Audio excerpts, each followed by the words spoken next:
جی السلام علیکم. آج مجھے اپنا ذاتی ویو نہیں بتانا، شاید مجھے یہ بتانا ہے کہ کورٹ میں کس نے کیا بحث کی. سب سے پہلے میں ایک بات صاف کر دوں جو میں نے بار بار بولا ہے اور لکھا بھی ہے کہ یہ معاملہ کورٹ نے خود اٹھایا تھا. 2015 میں 2 ججوں کی بینچ نے اس معاملے کو خود اٹھایا تھا، اور وہ معاملہ مسلم پرسنل لاء سے ریلیٹڈ نہیں تھا. ہندو سکسیشن ایکٹ کے تحت بھائی اور بہن کا جھگڑا تھا، جس میں ان کے فادر کی پراپرٹی کے سکسیشن سے ریلیٹڈ ڈسپیوٹس تھے، اور وہ ڈسپیوٹ سپریم کورٹ تک پہنچ چکا. 2005 میں ہندو سکسیشن ایکٹ میں امینڈمنٹ آیا تھا، جس میں یہ کہا گیا تھا کہ پہلے جو ہندو فالوورز میں جو بیٹیوں کا حصہ تھا وہ کم ہوتا تھا، بعد میں اس کو برابر کر دیا گیا تھا. تو چونکہ لٹیگیشن پینڈنگ تھا، تو بھائی کہہ رہا تھا کہ یہ جو امینڈڈ ایکٹ ہے وہ پینڈنگ ڈسپیوٹ میں اپلائی ہوگا کہ نہیں ہوگا. اگر ہو گیا تو بہن کو برابر مل جائے گا، اگر نہیں ہوا تو بہن کو کم مل جائے گا. تو یہ یہاں تک پہنچا، اور اس دوران شاید، کیونکہ میں اس بحث کا حصہ نہیں تھا، تو اس دوران شاید کچھ ایسی بحث ہوئی کہ جتنے ریلیجن بیسڈ لاز ہوتے ہیں اس میں لیڈیز کے خلاف کہیں نہ کہیں کچھ ڈسکریمنیشن ہوتا ہے، اور اس ڈسکریمنیشن کو دور کرنے کے لیے ہندو سکسیشن ایکٹ میں ترمیم کی گئی ہے اور برابر کر دیا گیا ہے. جج صاحب نے بحث کے دوران پوچھا کہ اور بھی ریلیجن میں اور بھی مذہب میں اس طرح کے ڈسکریمنیشنز ہوتے ہیں. تو ایسا لکھا ہے اس ججمنٹ میں کہ بحث کے دوران یہ کہا گیا کہ مسلمانوں کے یہاں بہت زیادہ عورتوں کے خلاف ڈسکریمنیشن ہے، اور وہ ڈسکریمنیشن 2-3 طرح کا بہت ڈومیننٹ ہے. ایک تو پراپرٹی کے حصے کا، ایک شادی کے متعلق طلاق کا، شادی کے متعلق پولیگیمی کا. تو براڈلی انہوں نے لکھا کہ اس بحث کے دوران یہ بتایا گیا کہ مسلمانوں کے یہاں بہت ڈسکریمنیشن ہے، اس لیے اس کیس کو تو میں ختم کرتا ہوں جیسے بھی ڈیسیجن دینا ہے مجھے، لیکن چونکہ مسلمانوں کے یہاں بہت ڈسکریمنیشن ہے تو اس معاملے کو ایک PIL رجسٹر کر کے ایگزامن کیا جائے. اس طرح سے معاملہ شروع ہوا. معاملہ شروع ہونے کے بعد چیف جسٹس صاحب نے اس پہ کاگنیزنس لیا. جب یہ معاملہ اخباروں میں گیا تو کچھ عورتیں جن کے طلاق آلریڈی واقع ہو چکے تھے، انہوں نے سپریم کورٹ میں ڈائریکٹلی کئی پٹیشنز فائل کری اور کہا کہ صاحب یہ جب ایگزامن کر ہی رہے تو مجھے طلاق دے دی گئی ہے، آپ اس کو بھی ایگزامن کر دیجئے. تو وہ شائرہ بانو، عشرت جہاں، کئی 7-8 پٹیشنز جو ہیں وہ کورٹ میں آ گئیں اور وہ اس کے ساتھ شامل ہو گئی. جو خبریں آئی بعد میں وہ اس بات کو سیکنڈری اور ٹرشری بنا دی گئی کہ کورٹ نے خود ایکشن لیا ہے. اس میں یہ کہا گیا کہ بھئی کچھ عورتیں ہیں جن کے خلاف بہت زیادتی ہوئی ہے، انہوں نے کورٹ کا دروازہ کھٹکھٹایا ہے، اس لیے کورٹ نے یہ ایکشن لیا ہے. تو اس طرح سے ایک تصویر نکل کے سامنے آئی کہ صاحب یہ تو مسلمانوں کے یہاں بہت زیادتی ہو گئی، اور اب تو عورتیں ڈائریکٹلی سپریم کورٹ تک جا رہی ہیں. سپریم کورٹ کو تو کچھ کرنا چاہیے اور کچھ کرنا پڑے گا. پھر جو بھی میڈیا کا رول ہے اس میں وہ ہوا کہ معاملہ پہنچ گیا فائنل ہیئرنگ تک. فائنل ہیئرنگ سے 2 ہیئرنگ پہلے تک یہ کہا گیا کہ صاحب اس معاملے کو آرام سے سنا جائے، اتنی جلدی نہیں ہے اس میں. 30 مارچ کو ہیئرنگ ہوئی تو اس میں اٹارنی جنرل نے بھی کہا کورٹ سے کہ صاحب یہ معاملہ بہت سینسٹیو ہے, اس کو آپ سنیے ضرور کیونکہ آپ نے شروع کر دیا ہے, لیکن اس کو اتنی جلدی میں مت کریے. کورٹ نے کہا نہیں, جو بیسٹ ٹائم ہوگا وہ ویکیشن کا ہوگا, کیونکہ اس میں کورٹس کے پاس زیادہ کام نہیں ہوتا اور کورٹس جتنا آپ وقت مانگیں گے اتنا مل سکتا ہے. بہرحال وہ شروع ہو گیا, وہ 11 مئی سے شروع ہو گیا معاملہ. اب معاملہ یہ ہے کہ کورٹ میں ایشوز کیا تھے. ایک تو جو ریفرنس آرڈر تھا شروع کا, انہوں نے جو اپنے ریفرنس آرڈر کی بنیاد بنائی وہ ایک بنیاد بنائی 2003 کے سپریم کورٹ کے آرڈر سے, جس میں ایک کرسچن پریسٹ سپریم کورٹ گیا تھا. میں ریفرنس آرڈر کی بات نہیں کر رہا, ریفرنس آرڈر جس پہلے کے ججمنٹ کے بیسس پہ بنایا گیا اس ججمنٹ کی بات کر رہا ہوں. اس ججمنٹ میں ایک جان ولوتم کر کے ایک پریسٹ تھا کیرلا کا, وہ گیا سپریم کورٹ میں ڈائریکٹلی. اس نے کہا کہ صاحب انڈین جو سکسیشن ایکٹ ہے, جو ایک جنرل لا ہے, اس میں کرسچنز پہ پابندی ہے کہ وہ فریلی ول نہیں کر سکتا اپنی پراپرٹی کو, کیونکہ وہ پریسٹ تھا اور زیادہ تر پریسٹ اپنی پراپرٹی کو چرچ کو ول کر دیتے تھے. تو انہوں نے کہا کہ بھائی ہمارے خلاف یہ ایک ریگولیٹری پروسیجر ہے کہ مرنے سے اتنے دنوں پہلے تک ہونی چاہیے ول, اور وہ ول جو ہے وہ بینک کے لاکر میں جمع ہونا چاہیے. یہ سب ریگولیشنز جو ہیں وہ ایک پروہیبٹری ان نیچر ہیں. سو اس لیے یہ صرف کرسچنز پہ لاگو ہوتا ہے, مسلمز یا ہندوز یا کسی اور کمیونٹی کے لوگوں پہ لاگو نہیں ہوتا ہے. اس لیے اس کو اسٹرائک ڈاؤن کر دیا جانا چاہیے. ان ایفیکٹ وہ پریسٹ جو تھے وہ اپنے ریلیجیس بلیف کے بیسس پہ جو ان کا ریلیجیس رائٹ ہے اس کو انفورس کرنا چاہ رہے تھے کہ I should be free to will my property for religious purposes. وہاں بھی مدعا یہ تھا, مسئلہ یہ تھا کہ ان کو ایک اپنے آپ میں ایک پروہیبیشن نظر آ رہا تھا کہ میں نہیں کر پاؤں گا. الٹیمیٹلی کورٹ نے یہ کہا کہ ہاں ان کے ساتھ یہ زیادتی ہو رہی ہے, کرسچنز کے ساتھ یہ ڈسکریمنیٹری پروویژن ہے اور اس ڈسکریمنیٹری پروویژن کو اسٹرائک ڈاؤن کیا جانا چاہیے. 3 ججز تھے اس میں, ایک جج نے اسٹرائک ڈاؤن کر دیا اور اسٹرائک ڈاؤن کرنے کے بعد ایک پیراگراف لکھ دیا کہ صاحب جو پراپرٹی سے ریلیٹڈ سکسیشن کے معاملات ہیں, شادی کے معاملات ہیں, وہ سیکولر ہونے چاہیے. ایک پیرا لکھ دیا انہوں نے. فرسٹ پارٹ جہاں ان پریسٹ کو ریلیف دیا گیا وہاں ان کے ریلیجیس گراؤنڈ پہ ان کو ریلیف دیا گیا. اگلے پیرا میں یہ لکھا جسٹس کھرے نے کہ یہ سارے معاملات سیکولر ہونے چاہیے. ان کے ساتھ ایک دوسرے جج صاحب تھے جسٹس لکشمنن, انہوں نے یہ لکھا کہ صاحب ان کے ریلیجیس فریڈم پہ یہ روک ہے اس لیے یہ اسٹرائک ڈاؤن ہونا چاہیے. تو انہوں نے کمپلیٹلی ریلیجیس رائٹ کو انووک کر کے ان کو ریلیف دیا. جب یہ ریفرنس آیا طلاق والا, اس میں وہ پیراگراف جس میں انہوں نے ایک پاسنگ ریفرنس دیا تھا کہ اس طرح کے معاملات سیکولر ہونے چاہیے, ریلیجیس نہیں ہونے چاہیے, اس پیراگراف کو بنیاد بنایا گیا اس معاملے کو ریفر کرنے کے لیے, ایگزامن کرنے کے لیے. تو یہ بیک گراؤنڈ تھا. ایک ویسا ججمنٹ کو بنیاد بنایا گیا جو ججمنٹ خود ہی ریلیجیس رائٹ کو انفورس کر رہا تھا. تو یہ بیک گراؤنڈ ہے. پوری بحث میں مسٹر کپل سبل کے علاوہ کسی نے اس بات کو نہیں کہا کہ آپ کا ریفرنس آرڈر ہی غلط ہے.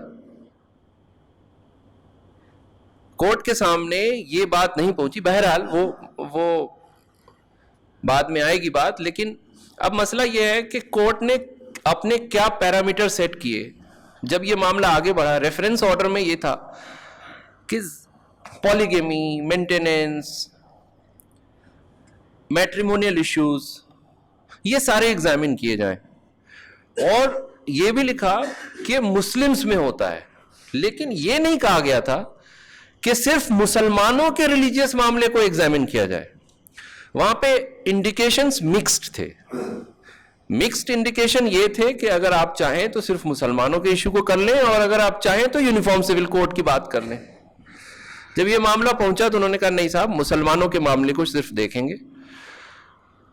عام طور پہ اس طرح کے معاملات میں کوسچنز آف لا فریم ہو جاتے ہیں, اور اس کوسچن آف لا میں یہ دائرہ طے ہو جاتا ہے کہ جو کورٹ ایگزامن کرنے والی ہے وہ کن کن ایشوز کو ایگزامن کریں گی. کورٹ جس دن بیٹھی ہے اس دن تک, فائنل ہیئرنگ کے لیے جس دن 5 ججز بیٹھے ہیں, اس دن تک کورٹ کے سامنے ڈیفائنڈ ایشوز نہیں تھے کہ کن ایشوز پہ کورٹ کو اپنا فیصلہ دینا ہے یا کن ایشوز پہ سننا ہے. یہ صرف سیکنڈ لاسٹ ہیئرنگ میں یا تھرڈ لاسٹ ہیئرنگ میں انڈیکیٹ کیا گیا تھا کہ وی ول اونلی ایگزامن طلاق اینڈ پالیگیمی اینڈ حلالہ. ٹھیک ہے صاحب. جب کورٹ بیٹھی تو اس وقت یہ کلیئر کیا گیا کہ صاحب ہم پالیگیمی میں نہیں جا رہے, ہم طلاق میں بھی صرف ایک معاملے پہ جا رہے, وہ ہے طلاق pronounced 3 times in one sitting and coming into effect immediately.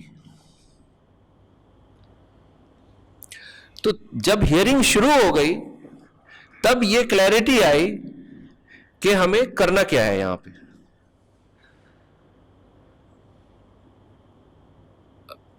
شرائع بانوں کے وکیل صاحب نے اس معاملے کو اٹھایا.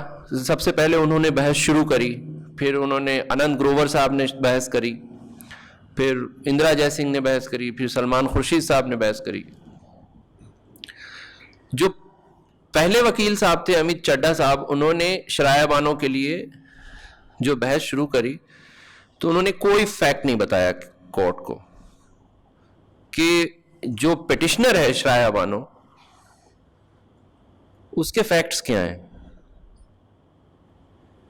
کیونکہ کورٹ نے انڈیکیٹ کیا تھا کہ ہم لیگل ایشوز کو ایگزامن کریں گے, لیکن اس کا مطلب یہ نہیں تھا کہ فیکٹس نہیں بتایا جائے کورٹ کو. فیکٹس نہیں بتایا گیا کیونکہ فیکٹس بالکل انکنوینئنٹ تھے.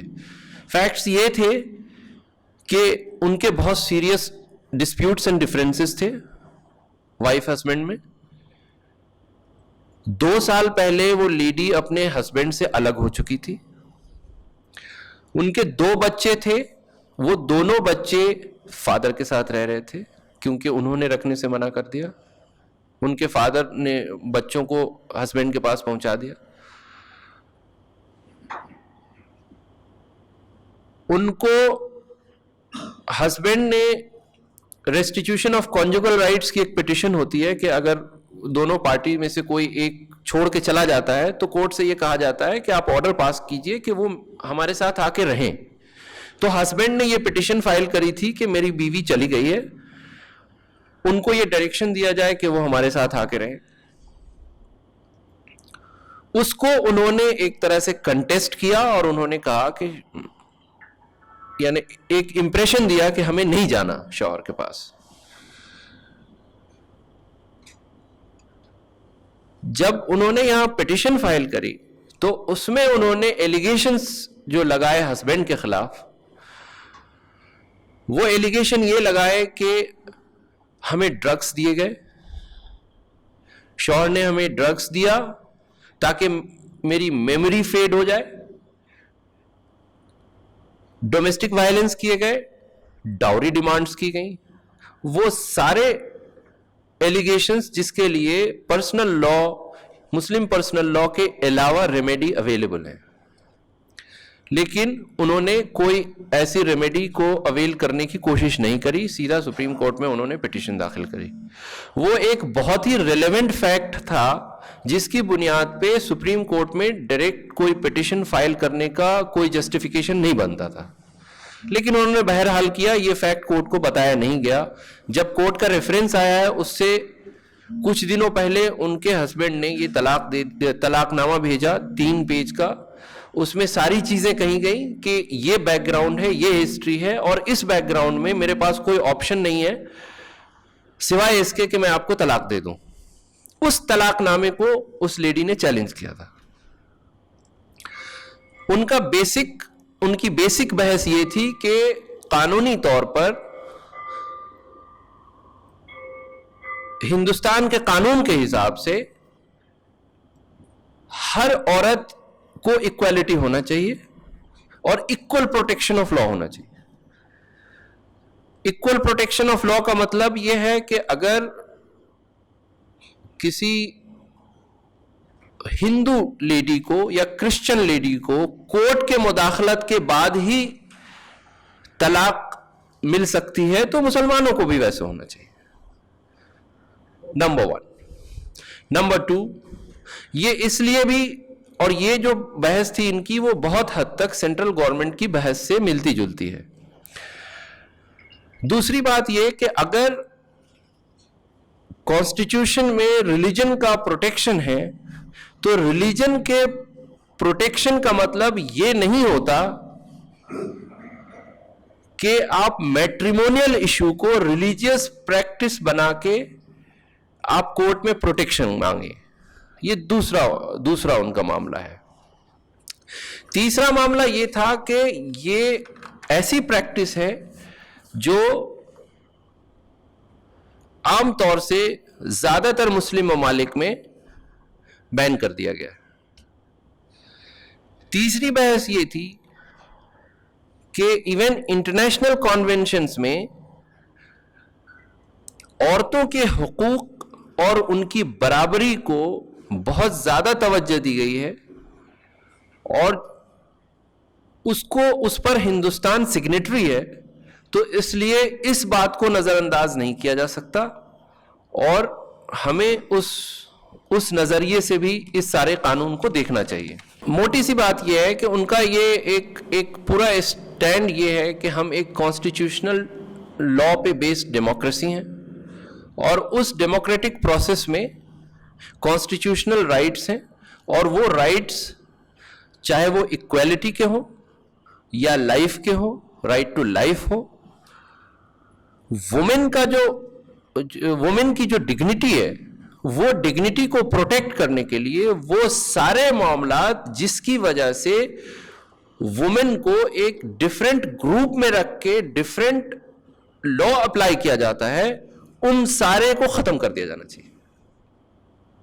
لیکن کورٹ نے اپنے ایشو کو فرسٹ ڈے میں کلیریفائی کر دیا تھا کہ صرف ٹرپل طلاق دیکھیں گے, لیکن اٹارنی جنرل نے سینٹرل گورنمنٹ کی طرف سے یہ کہا کہ اگر آپ صرف طلاق دیکھنا چاہتے ہیں تو تینوں فارم جو ہیں طلاق کے, ان تینوں کو ڈکلیئر کریے کہ انویلڈ ہے. صرف طلاق بدعت نہیں, طلاق احسن, طلاق حسن, ان تینوں کو آپ ایگزامن کریے. وہ انہوں نے لاسٹ مومنٹ تک اس کو ایمفیسائز کیا کہ آپ کو ان تینوں کو ایگزامن کرنا چاہیے, اور گورنمنٹ کا یہ اسٹینڈ ہے کہ یہ تینوں غلط ہے.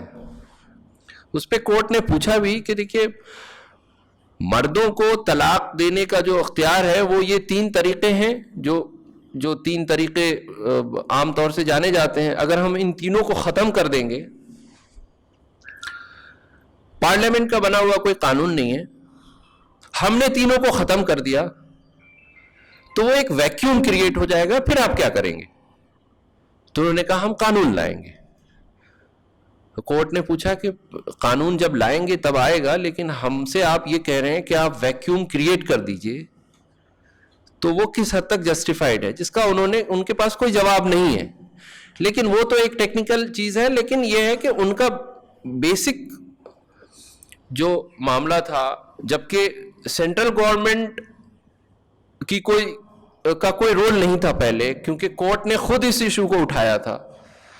سینٹرل گورنمنٹ کی طرف سے اٹارنی جنرل کو اس لیے بلایا گیا تھا کہ آپ کورٹ کو اسسٹ کریے. اس اسسٹنس میں انہوں نے یہ سارے 3-4 کیٹیگری کے معاملات اٹھائے, اور انہوں نے اپنی سپریم کورٹ کے پہلے کے ججمنٹس بھی انہوں نے بتائے کہ صاحب ان سارے ججمنٹس میں آپ نے یہ پہلے کہا ہے کہ صاحب یہ ایک سیکولر ایشو ہے, میٹریمونیل ایشو اتنا پرسنل نہیں ہے جس کو آپ ریلیجیس لا کے تحت آپ پروٹیکٹ کریں. ریلیجیس لا سے باہر نکلنا چاہیے, اور ساری وومن کو جو انڈین سٹیزن ہیں ان کو ایک پلیٹ فارم پہ ایک طرح کے قانون دینے چاہیے. تو یہ ایک پورا ان کا کیس سیٹ اپ کرنے کا یہ انداز تھا. اس بیک گراؤنڈ میں ایک ایکٹ ہے ہمارے پاس, شریعت ایپلیکیشن ایکٹ 1937, جس میں ایک وہ قانون تو ہے لیکن ایک طرح سے ہے بھی نہیں, کیونکہ شریعت ایپلیکیشن ایکٹ میں جب وہ پاس ہوا تو اس کے پیچھے جو بھی بیک گراؤنڈ ہو اس میں جانا ٹھیک نہیں, کیونکہ وہ میرا پھر اوپینین آ جائے گا. اس میں یہ ضرور لکھا ہے کہ پرسنل معاملات, شادی, طلاق, سکسیشن, وقف وغیرہ سے ریلیٹڈ جتنے ہیں وہ پرسنل لا کے تحت ہوں گے, لیکن یہ نہیں لکھا ہے کہ وہ پرسنل لا کیا ہے. وہ پرسنل لا ہم بتاتے ہیں کورٹ کو کہ ہمارے کیا ہے. تو انہوں نے کہا کہ 37 ایکٹ کے تحت یہ آپ نے ریکگنائز کر لیا ہے پرسنل لا کو, اس لیے کورٹ کو یہ اختیار ہے کہ یہ اسٹرائک ڈاؤن کر دے کہ یہ پرسنل لاز جو ہیں یہ سب ڈسکریمنیٹری ہیں. تو ایک پہلو یہ بھی تھا ان کے بحث کا. یہ بہت ہی لیگل اور بہت ہی ٹیکنیکل آرگومنٹ ہے, کیونکہ کورٹ اس لا کو اسٹرائک ڈاؤن کرتی ہے جس کا ایفیکٹ ہو لا کا. جو کانسٹیٹیوشن آف انڈیا کے آرٹیکل 13 میں فورس آف لا کی کیٹیگری میں آتا ہو, انفورسیبل لا کی کیٹیگری میں آتا ہو. اگر کوئی لا ہے ہی نہیں تو کورٹ اسٹرائک ڈاؤن کس چیز کو کرے گی. تو یہاں پہ ایک ایشو یہ آتا ہے کہ شریعت ایپلیکیشن ایکٹ کہتا ہے کہ صاحب آپ پرسنل لا کو اپلائی کریں گے, اس حد تک تو وہ لا ہے, لیکن پرسنل لا کیا ہے شریعت ایپلیکیشن ایکٹ میں نہیں ہے. تو کورٹ کو جو اسٹرائک ڈاؤن کرنے کی بات کی جا رہی ہے وہ اس ایکٹ میں نہیں ہے, کیونکہ طلاق کا طریقہ کیا ہے وہ اس ایکٹ میں نہیں ہے. تو اس کا مطلب وہ قانون جو ہے پارلیمنٹ کا بنایا ہوا قانون نہیں ہے. تو جو کہ پارلیمنٹ کا بنایا ہوا قانون نہیں ہے تو کورٹ اسٹرائک ڈاؤن کس چیز کو کرے گی. تو جو ایک بہت بڑا ڈیفنس ہم لوگوں کی طرف سے آیا وہ ایک یہ بھی تھا, اس کے علاوہ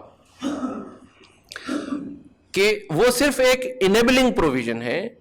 there is nothing to strike down which has been passed by the parliament or has been made part of the rule or somehow has been made statutory, because وہ تو صرف اسلامک ٹیکسٹ میں ہے, اس کو نہ کسی پارلیمنٹ نے پاس کیا ہے نہ کسی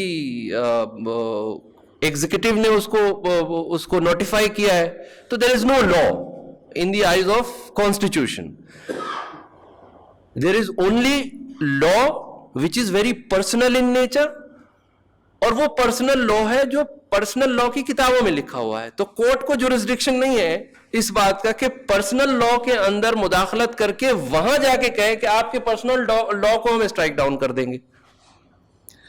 یہ اس لائن پہ ہے. بامبے میں کیس ہوا تھا جس میں وہ اگین مسلم سے ریلیٹڈ نہیں تھا. اس میں یہ کہا گیا تھا کہ صاحب جو خدا کے بنائے ہوئے قانون ہیں, گاڈ کے بنائے ہوئے قانون ہیں, اس کو اس کی کانسٹیٹیوشنل ویلیڈیٹی کو کورٹ آف لا کے ذریعے ٹیسٹ کرنے کا کوئی اختیار نہیں ہے, کیونکہ وہ ڈیوائن لا ہے, وہ ایک گاڈ میڈ لا ہے. ہاں وہی گاڈ میڈ لا جیسے پاکستان میں انہوں نے ایک آرڈیننس بنایا اور اس آرڈیننس میں اس کو کہہ دیا کہ طلاق ایسے ہوگی, تو وہ پارلیمنٹ کا بنایا ہوا قانون ہو گیا, وہ پارلیمنٹ کے بنائے ہوئے قانون سے پہلے وہ گاڈ میڈ لا تھا, لیکن جس دن پارلیمنٹ نے اس پہ انٹرفیئر کیا, اس کو پاس کیا, تو then the court has power to strike it down. تو ایک یہ معاملہ تھا. تو اس طرح سے وہ کورٹ کے سامنے چلتا رہا 3 دن تک معاملہ. جب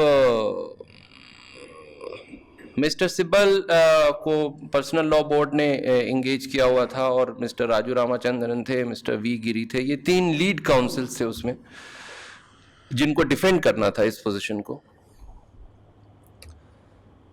تو ان سے کافی ڈیٹیل کانفرنس چلتی رہی تھی 15 دنوں سے. تو انہوں نے سارے پہلو کو سمجھا تھا. کورٹ کے ذہن میں یہ بات تھی کہ قرآن شریف میں سورہ طلاق اور سورہ نساء کو پڑھنے کے بعد یہ کلیئر ہوتا ہے کہ طلاق دینے کا ایک طریقہ ہے. اب آپ یہ مانتے ہیں کہ قرآن شریف میں یہ بات لکھی ہوئی ہے, تو ہم نہ اس کو انٹرپریٹ کر رہے ہیں, نہ اس کو ہم انویلڈ کر رہے ہیں, ہم صرف اس کو انفورس کر رہے ہیں. تو اس میں کسی کو کیا آبجیکشن ہو سکتا ہے؟ اب معاملہ یہ کہ قرآن شریف کی آیتوں کو چاہے کسی کا بھی ٹرانسلیشن پڑھ لیا جائے, جس کو بہت زیادہ, ایون میرے جیسے لوگوں کو جس کو اسلامی تعلیمات بہت زیادہ, اسلامی تعلیم بہت زیادہ نہیں ہے, ان کو ایک فرسٹ ریڈنگ سے پتہ چلتا ہے کہ یہ طریقہ ہے طلاق کا, کہ یہ تو آپ 3 طہر میں دیجئے, رک کے دیجئے, کہیں اور پروسیجر لکھا ہوا ہے کہ آپ اس کو ان دا نیچر آف آربیٹریشن اس کو پہلے ریزالو کرنے کی کوشش کریے. کورٹ کی طرف سے جو مین ایشو تھا وہ یہ تھا کہ انہوں نے عبداللہ یوسف علی کی ٹرانسلیشن کو اٹھایا, اور انہوں نے کہا کہ صاحب قرآن شریف میں تو یہ لکھا ہوا ہے, جیسے ہندوستان کا کانسٹیٹیوشن سپریم ہے, ویسے آپ کے ریلیجن میں قرآن شریف سپریم ہے. کوئی ایسا قانون نہیں بن سکتا جو کانسٹیٹیوشن کے خلاف ہو. اسی طرح کوئی ایسا انٹرپریٹیشن یا کوئی ایسا معنی قرآن شریف کا نہیں نکالا قرآن شریف کے خلاف نہیں نکالا جا سکتا, کیونکہ وہ قرآن شریف کے خلاف ہے, تو اس لیے وہ انویلڈ مانا جائے گا. لیکن ان کی چونکہ اب مسئلہ یہ ہے کہ میں اس کو بہت واضح کر دینا چاہتا ہوں کہ شاید یہ بہت بڑا مسئلہ نہیں ہے کہ triple talaq coming into effect with immediate effect وہ رہے یا جائے. کوئی بھی اسکول, 5 اسکول, سنی کے جو 5 اسکول ہیں, شافعی, حنبلی, حنفی, مالکی یا اہل حدیث, کوئی یہ نہیں کہتا کہ یہ سنفل نہیں ہے. سارے اسکولز یہ مانتے ہیں کہ یہ ایک انڈیزائربل پریکٹس ہے, یہ ایک سنفل پریکٹس ہے, اور شاید اس پہ اگر ڈیبیٹ ہو, اس پہ اویئرنیس ہو, کمیونٹی میں جا کے ہم لوگ بولیں, تو شاید اس پہ کنسنسس بھی کریٹ ہو جائے کہ صاحب اس کو ختم کر دینا چاہیے. مسئلہ یہ ہے کہ کورٹ نے اس کو سو موٹو اٹھایا اور کہا کہ صاحب اس کو ایگزامن کر کے and we'll see whether it is valid or not. Once you allow this to happen, یہ کورٹ میں نہیں کہا گیا ہے, لیکن میں چونکہ یہ ایسا گروپ ہے جس میں میں اس کو کلیریفائی کرنا چاہ رہا ہوں. Once you allow this to happen, کل ہو کے بچوں کے ختنے پہ سوال اٹھیں گے, کیونکہ there are lot many conventions, international conventions, کہ بھائی یہ چائلڈ رائٹس کے خلاف ہے.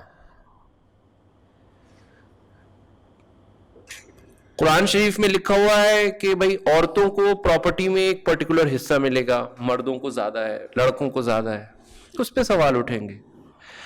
تو جو ایشو ہے, ایشو یہ نہیں ہے کہ ٹرپل طلاق ایک اچھی چیز ہے اور ہم اس کو کورٹ میں جا کے جسٹیفائی کر رہے تھے.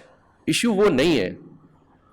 ایشو یہ ہے کہ you can't allow the court to open the door through which every issue will be examined tomorrow. Issue یہ ہے کورٹ کے سامنے. اس کو انہوں نے مسٹر سبل نے کافی واضح طور سے کورٹ میں کہا کہ صاحب ہم آپ کے سامنے ہیں اور ہم اس بات کو بہت اچھی طرح سمجھتے ہیں کہ یہ سو موٹو آپ نے اٹھایا ہے معاملہ, یہ لیڈیز بعد میں آئی ہیں, اور ہم سمجھتے ہیں کہ اگر آپ آج اس میں انٹرفیئر کریں گے تو اس سے ایسا دروازہ کھلے گا جس کا کوئی انت نہیں ہوگا. یہ بہت کلیئرلی انہوں نے واضح کیا, اور اس کو کرتے ہوئے انہوں نے بیسیکلی ایک یہ اٹھایا کہ وہ بہت بڑا سیکشن ایک ہوگا, وہ شاید یہ سوچے, ان کے ذہن میں یہ بات آئے کہ صاحب یہ ان چیزوں میں, اس انٹریکیسیز میں ہمیں نہیں جانا چاہیے تھا کہ یہ اہل حدیث ہیں, یہ شیعہ ہیں, یہ حنفی ہیں, یہ مالکی ہیں, یہ حنبلی ہیں. کچھ لوگ شاید اس میں اس سے اتفاق نہ رکھیں جس طرح سے بحث کی گئی ہے. تو جتنی ججمنٹس جس کے بیسس پہ دوسری سائڈ, کیونکہ ایک جسٹس بدر احمد کی ججمنٹ ہے جو ڈیلی ہائی کورٹ کی, ایک جسٹس کرشنا ایئر کی ججمنٹ ہے 72 کی, ایک جسٹس بہر الاسلام کی ججمنٹ ہے 81 کی, اور جسٹس بہر الاسلام کی دوسری ججمنٹ ہے 1984 کی. اس میں انہوں نے یہ کہہ دیا ہے, ایک ویو لے لیا ہے کہ 3 طلاق اگر ایک ساتھ دی گئی تو اسے ایک مانا جانا چاہیے. یہ ایک ہائی کورٹ کا مسلسل ویو رہا. یہ سب معاملے جب سپریم کورٹ میں پہنچے شمیم آرا میں, تو اس میں یہ ویو لیا گیا کہ صاحب ریٹن اسٹیٹمنٹ میں جب کسی لیڈی نے طلاق کے بعد مینٹیننس کا کوئی دعویٰ داخل کیا, اس میں شوہر نے یہ کہہ دیا کہ صاحب ہم نے تو اس کو طلاق دے دیا. تو کورٹ نے یہ کہا کہ بھائی قرآن شریف میں یہ ہے کہ آپ کو پروناؤنس کرنا ہے طلاق, اور پروناؤنس کیسے ہونا چاہیے, وٹنس ہونا چاہیے, ایک ایکسپریشن ہونا چاہیے, یہ نہیں کہ آپ چلتے ہوئے ریٹن اسٹیٹمنٹ میں لکھ دیں ہم نے طلاق دے دیا. اور اس کو جسٹیفائی کرنے کے لیے یہ 3 ججمنٹس اس وقت تھیں, کیرلا ہائی کورٹ کی, آسام کی, اور آسام کی 2 اور کیرلا ہائی کورٹ کی. اس پہ انہوں نے ریلائی اپون کیا کہ بھائی انہوں نے کہا ہے کہ 3 طلاق جو ہے وہ ایک ہی مانی جائے گی, اور اس معاملے میں تو پروناؤنسمنٹ ہی نہیں ہوا, 3 طلاق جو دیا تھا اس کا کوئی مطلب نہیں ہے. تو اس ایشو کو بہت اچھی طرح سے ڈیل کرنے کی اس لیے ضرورت تھی کیونکہ 3 ججمنٹس تھیں خلاف, جس میں 3 طلاق کو ایک طلاق مان لیا گیا تھا, اور ججز نے آلموسٹ اس پہ اپنا ویو دے دیا تھا کہ بائی اینڈ لارج یہ ویو آپ کے قرآنک اصول سے ملتے ہیں.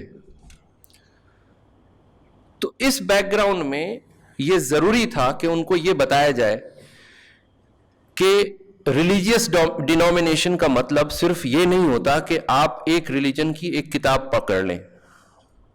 اور ظاہر ہے ہم سب مانتے ہیں قرآن ہماری بیسک کتاب ہے, لیکن اس کے بعد ہم یہ بھی مانتے ہیں کہ ہمارے ایک نون انٹرپریٹرز ہیں, اس کے نون ایکنالجڈ ریکگنائزڈ پرسنالٹیز ہیں جنہوں نے قرآن کی بہت ساری آیتوں کو اور حضور کے زمانے کی یا خلفائے راشدین کے زمانے کی بہت ساری پریکٹسز کو اپنے حساب سے سمجھا ہے, اور اس سمجھ کو ایک بہت بڑا طبقہ مسلمان کا صحیح مانتا ہے. تو چونکہ وہ ایک بڑا طبقہ صحیح مانتا ہے تو وہ اس کی سمجھ اور اس کا فیتھ ہے کہ یہ بھی ایک صحیح طریقہ ہے. کوئی مسلمان کا ایسا ڈینومینیشن یا گروپ نہیں ہے جو ایک دوسرے کو کاٹتا ہے. حنفی یہ نہیں کہتے کہ اہل حدیث کے یہاں کی جو پریکٹس ہے وہ غلط ہے, یا اہل حدیث بھی یہ نہیں کہتے کہ حنفی کے یہاں کی پریکٹس بالکل اللیگل ہے. سنفل سب مانتا ہے, ایون حنفیز مانتے ہیں کہ سنفل ہے یہ معاملہ. اسی طرح ہم یہ نہیں کہتے کہ جو شیعہ کر رہے ہیں وہ اللیگل ہے. ہم یہ کہہ سکتے ہیں کہ ہماری سمجھ میں وہ irregular ہے یا ہماری سمجھ میں انڈیزائربل ہے, لیکن آپسی ٹکراؤ نہیں ہے وہاں پر. اور چونکہ آپسی ٹکراؤ نہیں ہے, بنیادی کتاب قرآن ہے, لیکن اس کو اس کی سمجھ جو ہے ڈفرینٹ ڈینومینیشنز میں ہے. وہ ڈینومینیشنز اہل حدیث ہیں, وہ ڈینومینیشنز حنفیز ہیں, وہ ڈینومینیشنز شافعیز ہیں, وہ ڈینومینیشن شیعاز ہیں. ان شیعاز میں 2-3 کیٹیگری ہیں, وہ ڈینومینیشنز ہیں. تو وہ اس ڈینومینیشن کو آپ ایکنالج کریے. آپ صرف یہ مت مانیے کہ چونکہ مسلمان ہیں تو اس لیے آپ کو صرف قرآن پہ جانا پڑے گا. یس, قرآن پہ جانا پڑے گا, ہم سب مانتے ہیں قرآن شریف کو, لیکن ایک سمجھ ہے جو ڈفرینٹ ڈینومینیشنز کی ہے, اس ڈینومینیشنز کو آپ مانیے. اس بیک گراؤنڈ میں یہ ڈسکس کرنا ضروری ہو گیا تھا کہ اہل حدیث کی اپنی ایک سمجھ ہے, حنفیز کی اپنی ایک سمجھ ہے. تو اس بیک گراؤنڈ میں یہاں جانا پڑا, اور ایک طرح سے وہ جانا ضروری بھی تھا, کیونکہ جب کورٹ نے ایک ذہن بنا لیا ہو کہ قرآن آپ کا بیسک ڈاکومنٹ ہے, آپ اس کی بنیاد پہ ہم سے فیصلہ لیجئے, تو کورٹ کے جو ڈاؤٹس ہیں اس کو کلیریفائی کرنے کے لیے یہ سب بتانا پڑتا ہے. اور یہ بتانے کے بعد یہ بتایا گیا کہ یہ جو 3 ججمنٹس ہیں کیرلا کی اور 2 ججمنٹ, اس میں جتنے ریفرنسز ہیں وہ یا تو اہل حدیث اسکول کے علماء سے اٹھائے گئے ہیں, یا محمد علی صاحب کے جو جن کو لارجر مسلم کمیونٹی نے مسلمان ہونے سے منع کر دیا کہ وہ مسلمان ہی نہیں ہے, وہاں سے اٹھائے گئے ہیں. تو ان کو یہ بتانا ضروری تھا, کیونکہ ابھی تک جتنی ججمنٹس ہیں اس میں ان حضرات کے انٹرپریٹیشنز کو اٹھایا گیا ہے جو ایک پرٹیکولر اسکول سے بلونگ کرتے ہیں, یا وہاں سے آتے ہیں, یا شیعہ حضرات ہیں. کیونکہ انگریزی میں ہندوستان میں پہلے لکھنے والے زیادہ تر یا تو شیعہ حضرات تھے, یا قادیانیز تھے, یا پھر یعنی حنفیز یا شافعیز یا مالکی کے اسکول کے بہت کم لٹریچر ہیں جو انگریزی میں لکھے گئے. ان لوگوں کے سامنے جو لٹریچرز تھے وہ اٹھا لیے, اس کو ایک جنرل لٹریچر سمجھ کے انہوں نے ججمنٹ کا حصہ بنا دیا, وہ لا بن گیا اس ملک کا. اگر اس ججمنٹ سے نکلنا ہے تو یہ بتانا بہت ضروری تھا, اور اس بیک گراؤنڈ میں یہ بتایا گیا. اور اس بیک گراؤنڈ میں بتاتے ہوئے یہ بتایا گیا کہ صاحب ایک حنفی کا اپنا ایک فیتھ ہے, اور وہ فیتھ 1400 سال سے دنیا بھر کے ملک میں, وہ جہاں جہاں حنفیز ہیں انہوں نے اس کو پریکٹس کیا ہے. یہ الگ سی بات ہے کہ کنٹریز لائک پاکستان جہاں حنفیز ہیں وہاں اس کو آؤٹ لا کر دیا گیا, لیکن وہ پارلیمنٹ کے ذریعے کیا گیا. اور وہ اس بات کا ثبوت ہے کہ پارلیمنٹ نے جب 61 میں کیا, اس سے پہلے تو چل ہی رہا تھا, تو وہ فیتھ تھا. وہ فیتھ ہندوستان میں آج بھی قائم ہے. وہ فیتھ آپ کانسٹیٹیوشن میں ریکگنائز کر رہے ہیں کہ ہمارا فنڈامنٹل رائٹ ہے. جب ہمارا فنڈامنٹل رائٹ ہے اور فیتھ چلا آ رہا ہے, ایک کنٹینیوس پریکٹس ہے, تو یو کانٹ ڈسٹرب اٹ. اور اس فیتھ کو جسٹیفائی کرنے کے لیے انہوں نے کچھ ایسی چیزیں بولی تھی جس کی وجہ سے شاید بہت ہنگامہ ہو گیا. پاسنگلی انہوں نے 8-10 ایگزامپل دیے. انہوں نے ایک ایگزامپل یہ دیا کہ صاحب ایسا ہے کہ, اور بہت بولڈلی انہوں نے بولا کہ you kill a man to protect a cow and then you say it is my faith. Then he said, large number of person in this country, they have faith that Lord Ram was born at particular place. They are saying they have faith. What Attorney General is arguing, there is a issue of constitutional morality. وہ constitutional morality faith کے سامنے کہاں آ گیا؟ یہ ان کا لب و لباب تھا. انہوں نے ایک اور ایگزامپل دیا. انہوں نے ایک ایگزامپل دیا کہ آندھرا ہائی کورٹ کی ایک ججمنٹ ہے جس میں یہ ہے کہ ایک پرٹیکولر علاقے سے اگر کوئی لیڈی اپنے ہسبینڈ کو چھوڑ کے کسی بوائے فرینڈ کے ساتھ بھاگ جاتی ہے تو وہ اپنے آپ طلاق مان لیا جاتا ہے. اور وہ ہندو میرج ایکٹ میں جسٹیفائڈ ہے.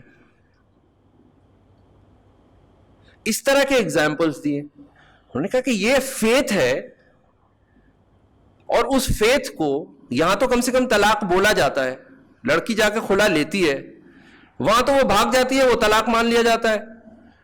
تو یہ فیتھ ہے, اور آپ اس کو کورٹ آف لا میں ریکگنائز کرتے ہیں. اس طرح کے ایگزامپلس میں سے ایک ایگزامپل اٹھا لیا گیا جو سارے اخبار نے اس کو ہیڈ لائن, اس کا کوئی لینا دینا نہیں تھا بابری مسجد کے ایشو سے.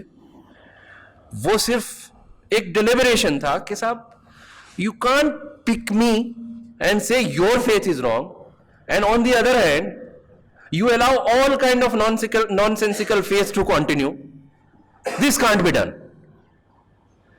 تو یہ ایک پورا کا پورا لب و لباب تھا. مجھے بتایا گیا ہے کہ میرا وقت ختم ہو گیا ہے, تو اب یہ ہے کہ کورٹ نے اس کو ریزرو کر لیا ہے. جب شروع ہوا تھا معاملہ تو کافی ہوسٹائل تھی کورٹ, لیکن جب ختم ہوا تو وہ کافی نیوٹرل ہو گیا تھا. ختم ہوتے وقت چونکہ ہم لوگوں نے اس بات کو بہت ایمفیسائز کیا کہ صاحب یہ مان لیا جائے کہ یہ بہت آربیٹری ہے, بہت خراب ہے, یہ بدعت ہے, یہ ہم مانتے ہیں کہ بدعت ہے, لیکن یہ سب کیٹیگری جو بنائی گئی ہے یہ کیٹیگری اسکالرس نے بنائی ہے, یہ حدیث میں نہیں لکھا ہوا ہے, یہ قرآن شریف میں نہیں لکھا ہوا ہے.